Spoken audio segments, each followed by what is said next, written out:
Weaponized responsibility is, let's say my wife is working with our toddler and all of a sudden there's spilled milk everywhere and our toddler is about to just make a 2x mess into 20x. And she's like, Zach, I really need your help right now. I say, hey, I'm doing the taxes. Like, I can't help you right now.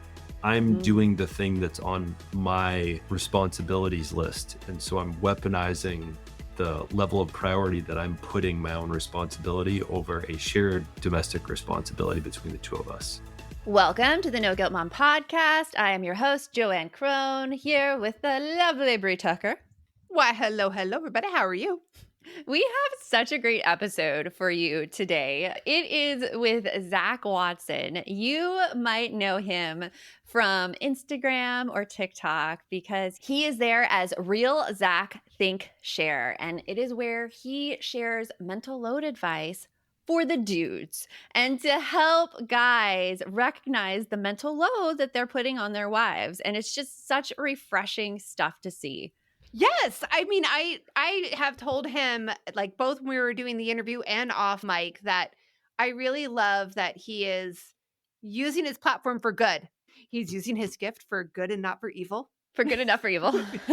With great skill comes, or not skill, what is it? Talent, whatever it was from Spider-Man, With comes great talent comes responsibility. great responsibility, yeah. He Yes. does not go to the Joe Rogan side of the sphere. In fact, it's totally opposite of that, which we're thankful for. And we appreciate that. We appreciate that. So Zach Watson is a recovering man-child. He calls himself that. I love it. An invisible labor educator for men. He helps men better understand the invisible labor going on in their homes and redistributing the domestic workload. You can find him on Instagram at Real Zach Think Share. And Zach is the proud dad to a 2.5-year-old. And we hope you enjoy our interview like we did with Zach. You want mom life to be easier. That's our goal too. Our mission is to raise more self-sufficient and independent kids, and we're going to have fun doing it. We're going to help you delegate and step back. Each episode will tackle strategies for positive discipline, making our kids more responsible and making our lives better in the process. Welcome to the No Guilt Mom podcast.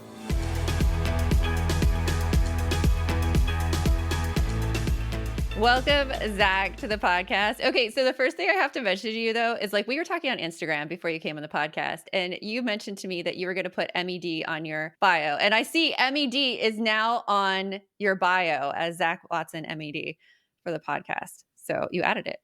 I thought I didn't, but because it You did. It's there. Oh, okay, cool. On Instagram, it won't let me. It's like stuck. I keep trying to edit it, but yeah, thank you for giving me permission, honestly, by doing it yourself. Yeah. Well, okay. So like, I'm interested because there was a specific reason I didn't add my MED at first. Like, what was your thinking on it?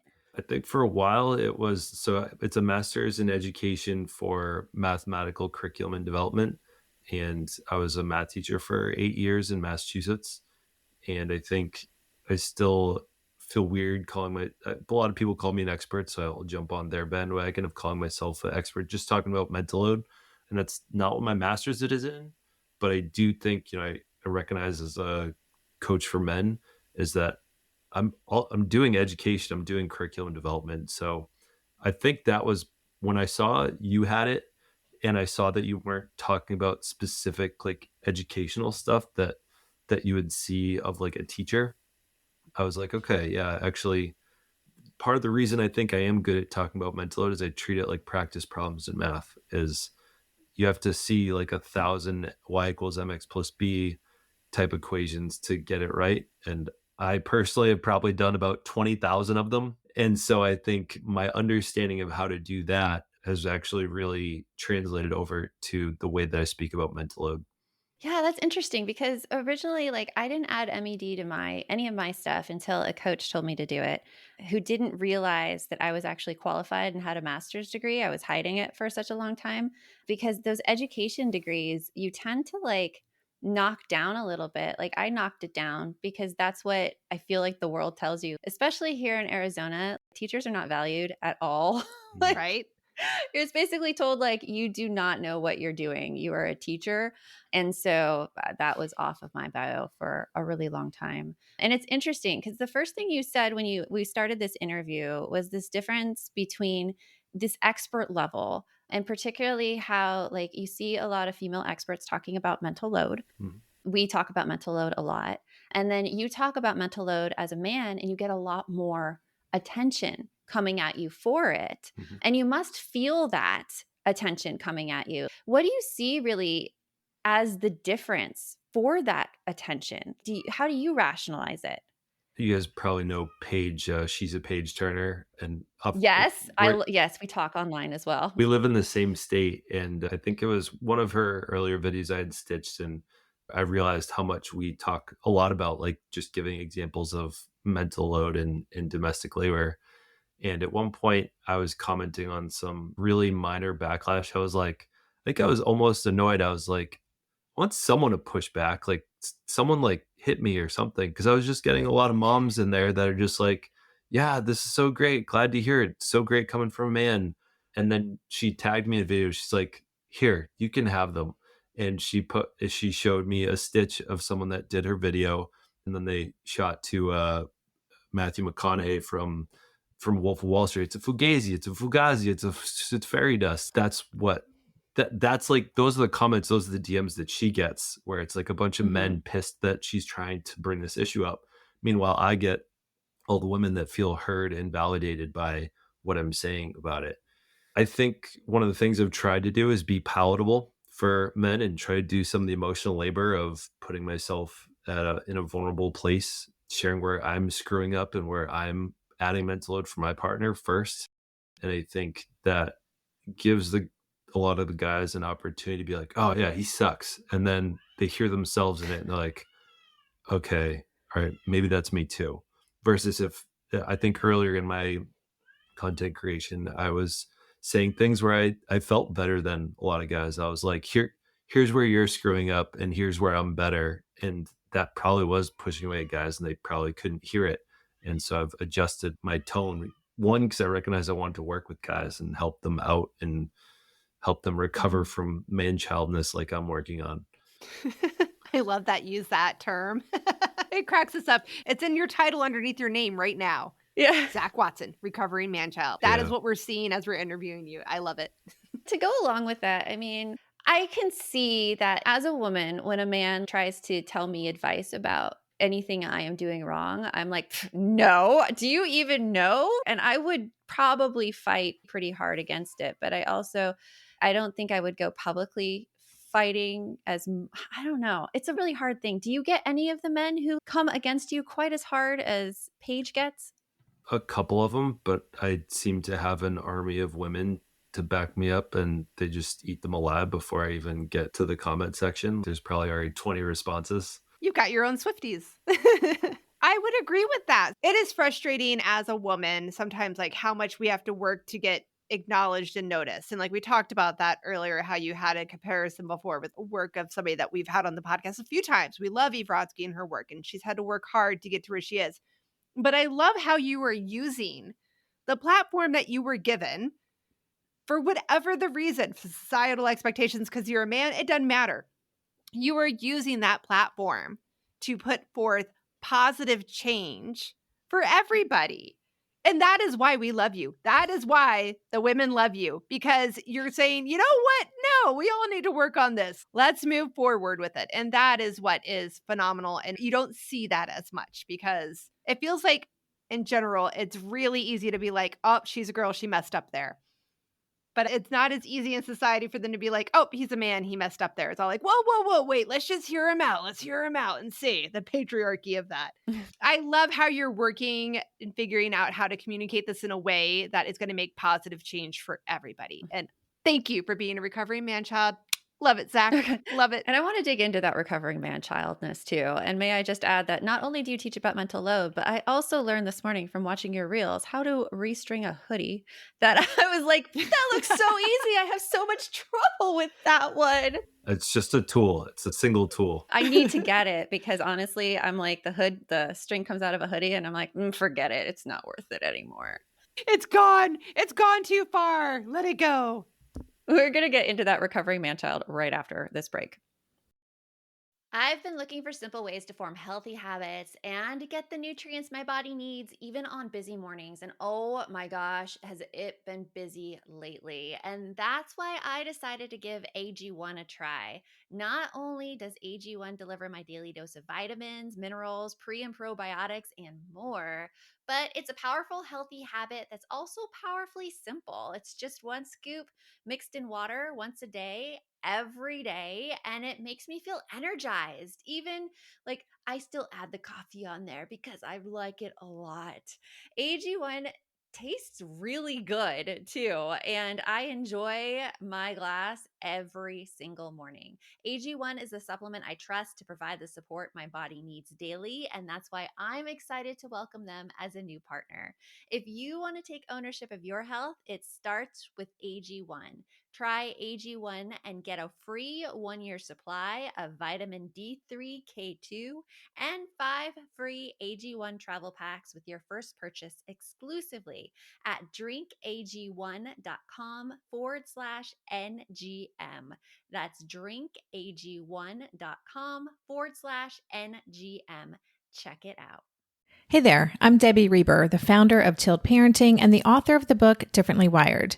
The mission of Tilt is to change the way neurodivergence, whether that's having a learning disability, having ADHD, being gifted, autistic, or some combination of all of the above, is perceived and experienced so differently wired kids and the parents like us raising them can truly thrive. On the Tilt Parenting podcast, I get to talk with authors, therapists, educators, and parenting experts who are committed to this mission. I ask the questions my listeners are most curious about when it comes to supporting our kids. And in turn, my guests share strategies for challenges, out-of-the-box ideas for navigating school, best practices for therapies, tips for advocating, and so many thoughtful insights on what it really takes to help our kids grow up feeling seen and respected so they can create awesome lives for themselves. I know that raising a differently wired kid can feel overwhelming and isolating, but I promise you, you are not alone, and it can feel so much better. If you're on this parenting journey, come listen to Tilt Parenting. Together, we can shift this paradigm and show up for our exceptional kids with hope, possibility, and joy.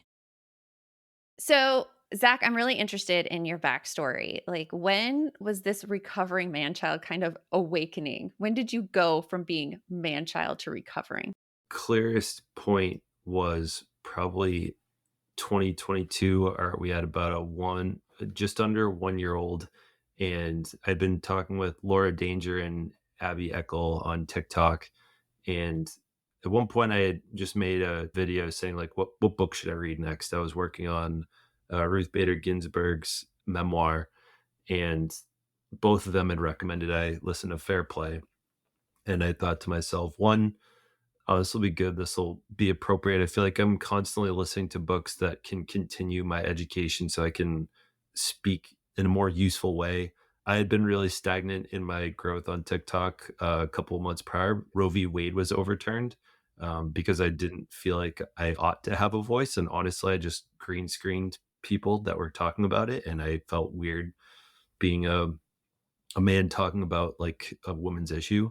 As I was listening to the book, I think I had this understanding that I thought I was better than most men, honestly. I think my first videos that people came to know me for was I was talking about being on paternity leave for 4 months, and how the first two videos that really did well were me talking about the sixth S that we don't talk about, which is smell, and how I would use mom's shirt over my shoulder to help calm our newborn down.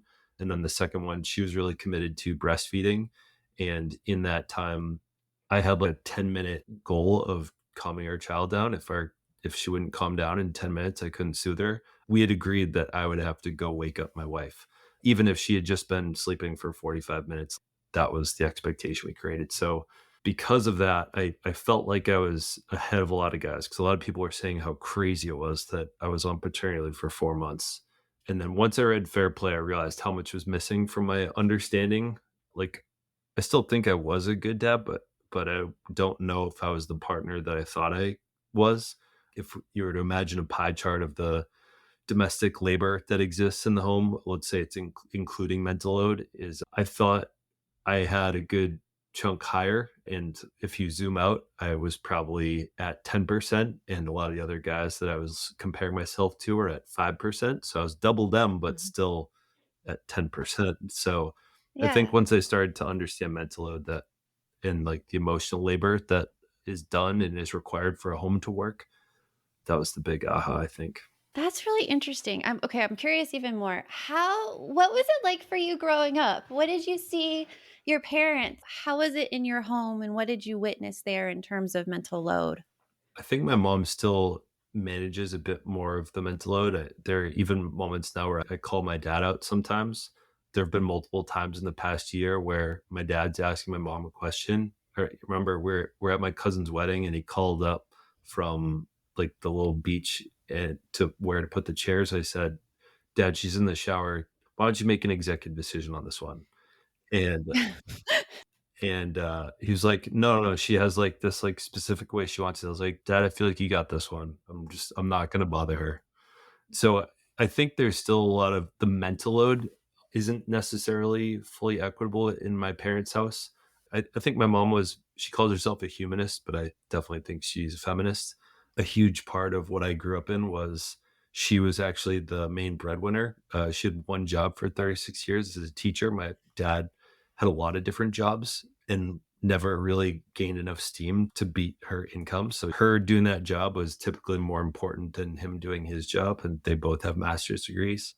So I think just seeing her have a little bit more of the financial power in our home, I think Mm. I couldn't tell you how that's impacted the way that I think about things, but I anticipate like all those guys out there you see on those like toxic podcasts, like I can't date a woman that earns more than me. Like Mhm. you would never catch me saying something like that.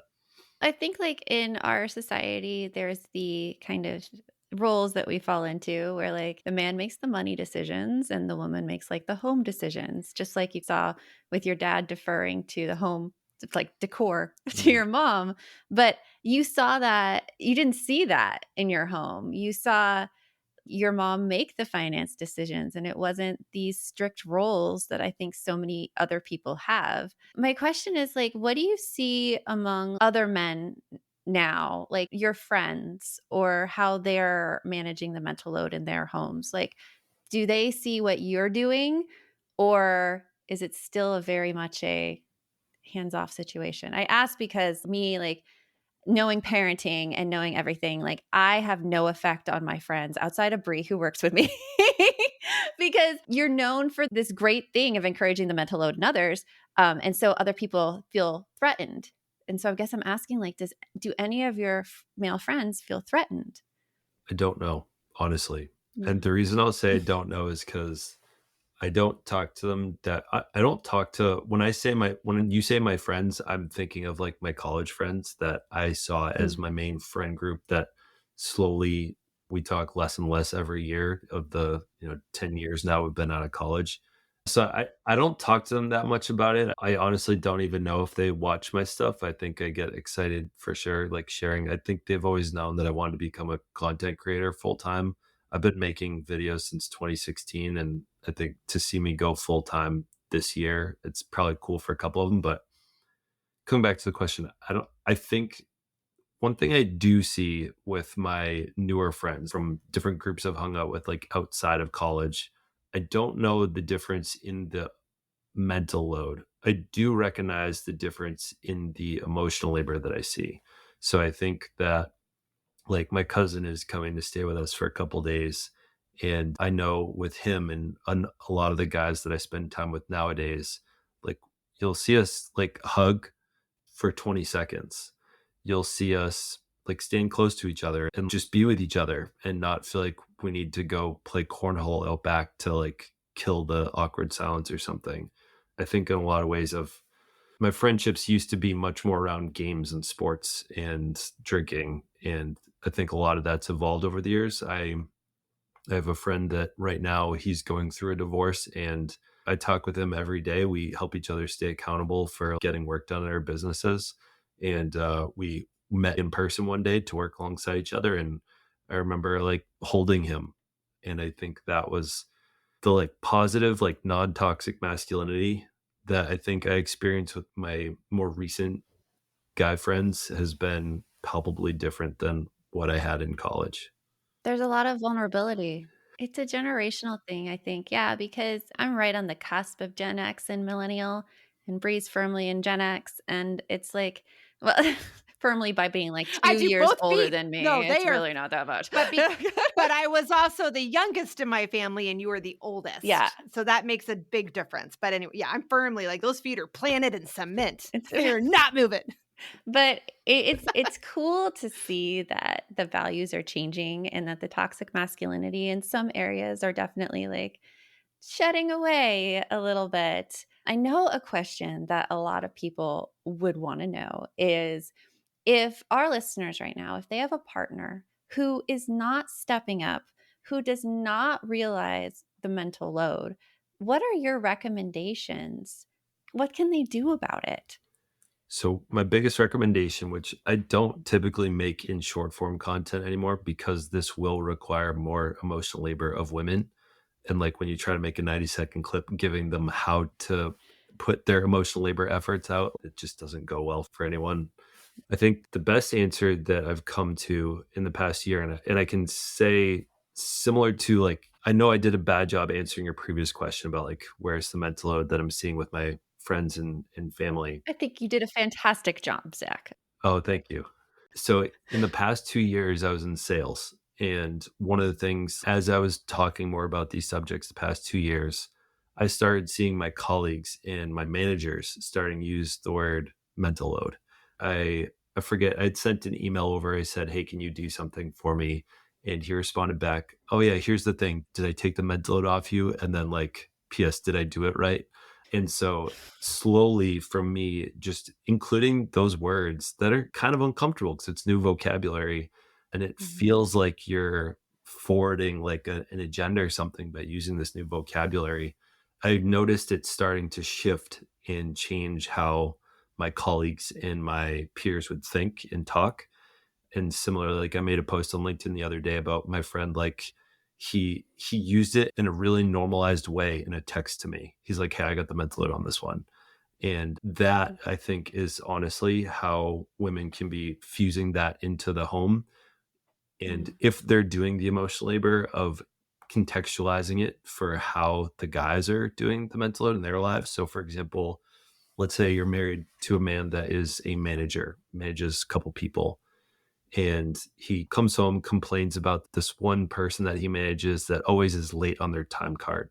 You say, hey, sounds like you have to do a lot of mental load for managing and making sure that he gets his time card on time. Otherwise, it Mm. sits on you all weekend that you have to send him the email on Monday to remind him. And then he starts recognizing, oh, okay, when something's sitting on my head as like a to-do list that I'm not going to write down, it's not going to go on a sticky note, but it's going to stay in my brain for 3 days. That's what mental load is. And when they can see how they're experiencing it in their own roles and their job, same with emotional labor, I think. If you can start infusing that, like, yeah, I hate it. Every time my boss comes into this meeting, like we got to stroke his ego and like we got to be really careful about how direct we are with him. Wow, it sounds like you do a lot of emotional labor to make sure you don't piss off your boss. I think that's a really effective way is starting to infuse and label the language of like how they're already doing those things.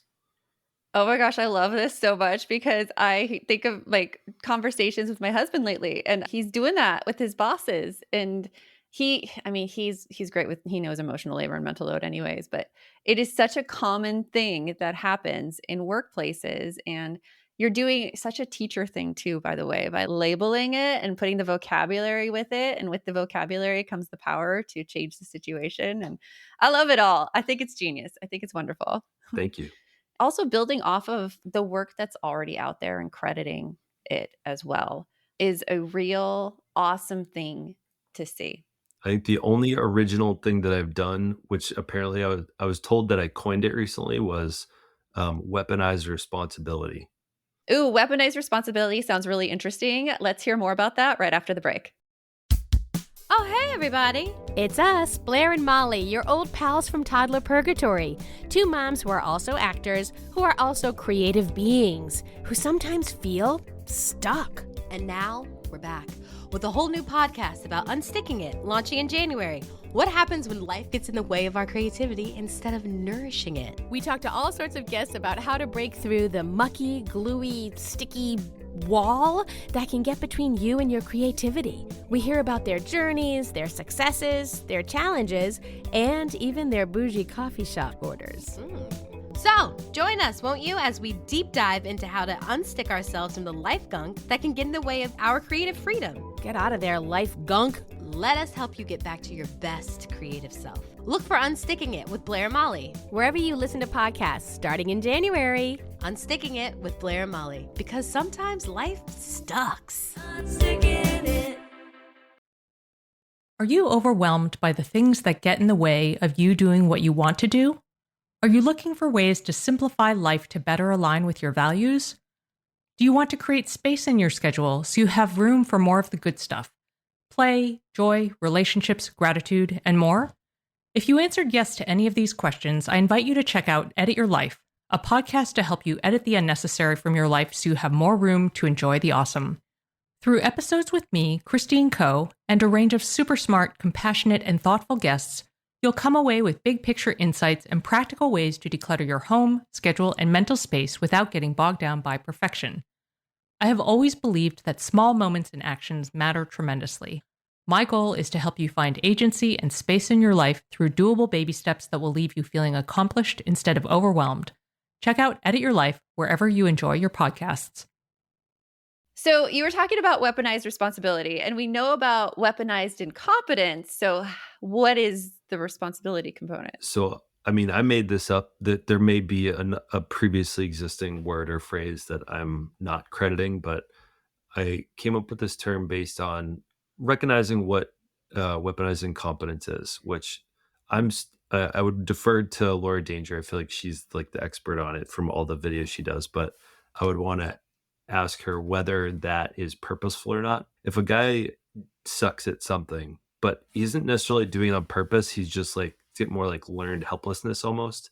I don't know if that's weaponized. But coming back to your question, I think weaponized responsibility is, I made an example the other day. Let's say Alyssa, my wife, is working with our toddler, and all of a sudden there's spilled milk everywhere, and our toddler's about to just make a 2x mess into 20x. And she's like, Zach, I really need your help right now. I say, hey, I'm doing the taxes. Like, I can't help you right now. Like, I'm doing the thing that's on my responsibilities list. And so I'm weaponizing the level of priority that I'm putting my own responsibility over a shared domestic responsibility between the two of us. Interesting. Yeah, it's like making the task that you're doing more important than the Yeah. task that needs immediate assistance. Or the tasks that like you just said, like it's a group, like your task just doing for you versus a task that would be helping everybody there. And I recognized, I think I came up with this maybe 6 months ago. I made the first video of it 3 months later because it came up finally in one of the groups that I was running with the guys that I coach. But I recognized where I was doing this was all the time. So I own dishes in our house. I filled the dishwasher, empty it, clean pots and pans, etc. Alyssa leaves the food out and she knows it's going to get taken care of and won't go bad overnight. In the mornings when we would have to feed our dog, 2 cats, 3 goats. Got a little farm going on there. Those are all like shared household responsibilities. For a while, our minimum standard of care around the morning routine was whoever wakes up first does all 3 of those things. And I kept finding myself saying like, all right, I got to do the dishes at this point. And then I would do those first before the other 3. And let's say Alyssa wakes up 15 minutes after I did. I'm doing the dishes as she comes down and she says, did you do the dogs or the cats or the goats? So like, no, I've been working on the dishes. So I think I was starting to see the eroding of trust that it had on my wife as she would come in the morning and wonder, why are the morning routine things not done? And it was because I was checking off my own to-do list first. That, like, what you say there, not many partners pick up on at all. And I just like want to get to the bottom of like, what makes you realize these things? Like, how did you realize that there was an eroding of trust versus like, I mean, I hear partners attribute it to, oh, my wife's just being cranky in the morning, or my wife's just doing this, putting it on the woman. And you immediately are like, oh, it is something that I am doing, and you're introspective about it. Yeah, I think the important part is I'm curious from either side, being able to pick up on that again, this isn't just the person being grumpy. This isn't just attributing to maybe I'm being selfish by doing something, but picking up on the fact that it's an erosion of trust. Like that was interesting. Did she articulate that? Did you guys sit down and have a conversation? Or did you just be like, oh, yeah, she's trusting me to help do stuff and I'm not doing it. Still, I don't even think I can make that leap. I don't. I think I'd be like, yeah, I'm gonna get a little cranky today. It's okay. I'm gonna give some extra love. I think it's usually when it happens like multiple days in a row, or like Uh-huh. 3 or 4 times over a set of 2 weeks. And I think like when you hear that tone of again, it's like that repetitive annoyance over like the single one-off annoyance has a different like flavor to it. And I think It I've started does. picking up on some of that. I mean, my wife and I were separated in 2018 because I didn't have the language for it. I put too much mental load on her. We had bought a multifamily house, and I was very invested in my YouTube career, which ironically is my smallest platform right now.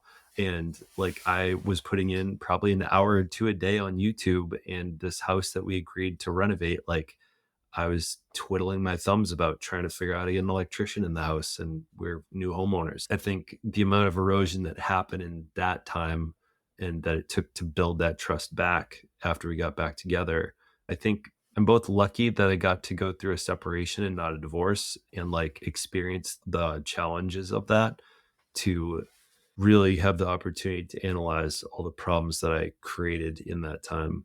And so I could hopefully not repeat some of the same mistakes. I, I think the other part of the question is I think because I certainly get an ego boost when I've articulated things well and people are like, yes, this is great. Everyone should talk about this. I have a craving now, I think, to consistently get better at analyzing myself and sharing it with the internet because That's what I do. I'm sorry. It's what I do with my writing as No, well. I'm not. I'm like, ooh, this is a problem right here that I acted in a way that wasn't great. Oh, I could write about this. Let me write about it. So I totally get that. I agree. Like I think there's this part about being able to have a positive impact on others. I think that you're cutting yourself short, say a stroke of ego on there. Like It makes you more introspective, though. You realize like the challenges can be turned into opportunities, and they can be turned into teaching moments. Again, it's like the teacher thing. Like it's a teaching moment, and you can share this with the world. maybe that's what it is. Well, Zach, you're writing a book. Tell us about the book you're writing. it's slow going, but that part of the reason I started really diving into calling myself the recovering man child is I thought that's really great clickbait for a book title. So Oh, it totally is. that'll be included somewhere in there. But I recognize that. So with the guys that I work with currently, working with about 33 of them in small groups, and we read through Fair Play. We have a discussion on that every week, and I'm holding them accountable to the weekly meetings with their partners. And I had to create a set of reflection questions for us to talk about every week as we go through each chapter. The reason I'm writing the book is I think there's a love Eve and there's a lack of palatability that I think a lot of guys have when they pick that book up. I think it was easy for me because I already had a woman audience because I'd already read 50,000 comments by the time I picked that book up to know what women are going through, and that I was much more willing to empathize with their experience. And then I see countless stories of like guys being like, I won't pick that book up, but that's a misandrous book. I'm like, yeah, it's hard hitting, but it's not accurate.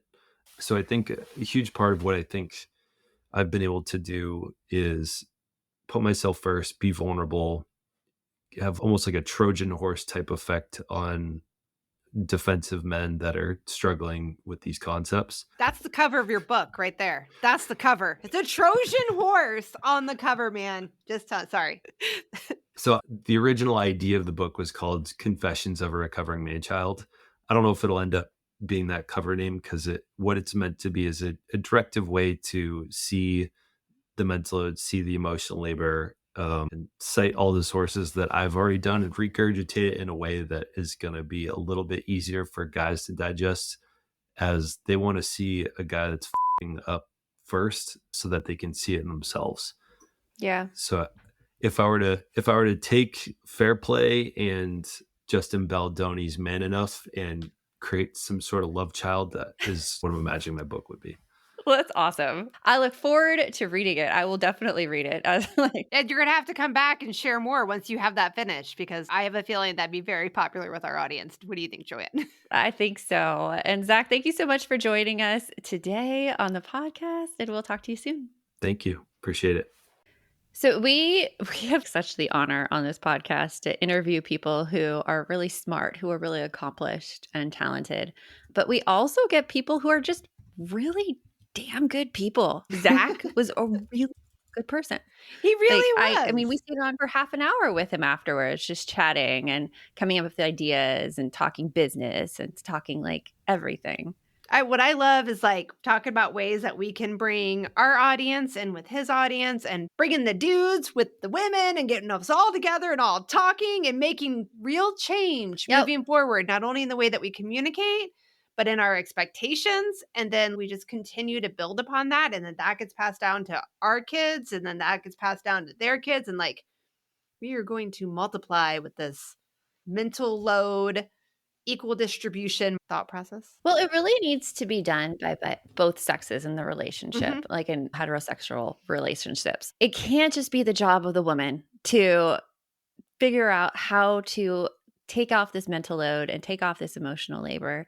Because something I know I've been made aware of very recently is that we as women are kept so busy by all of our mom guilt that keeps us working like tirelessly, taking care of all of our kids' needs, getting in everywhere we can. Professionally, we're busy, trying to be like the best partners. We're busy. We're just so busy that it leaves us exhausted and unable to actually make change anywhere. And something in the interview that Zach said was, there is this emotional labor that's on us as well. And it comes to the point where it just becomes too much to do alone. And so when we could have men coming in and taking their fair share of things and educating other men about the mental load and having that change as well, then change just becomes so much more attainable. Because sometimes you look at the situation and you see some of the examples of guys in the world, especially on Fox News, and you're like, there's no hope. There's really no hope. There's no hope for the future. There's no hope. We're screwed. We're screwed. But there is a lot of like real good and people who actually see what's going on. And I truly believe that like women are such a powerful force. And the more we alleviate from our shoulders, the more we lift up off of our shoulders, the more energy we get back to then really make the changes. Because, you know, we were just talking this morning, Brie, when we were recording a podcast about how women are attuned to their kids crying, like, you know, their newborns crying. It's like a biological thing in that respect. Whereas some of like our makeup, like we're attuned to different things than men. And so we need to be truly involved in our decisions and changes as well. Yep, 100%. So I really hope everybody enjoyed this episode as much as we did. We really did. And we've got a link in the show notes. If you want to learn some more about Zach, follow some more of his material, there's a link down there for you to get on his email list, learn a little bit more about what he's got going on. Definitely check him out on Instagram and TikTok. He's got some great information. It's fantastic. And more than likely, you're going to see him again in our No Guilt Mom universe. Until next time, remember, the best mom's a happy mom. Take care of you. We'll talk to you later. Thanks for stopping by.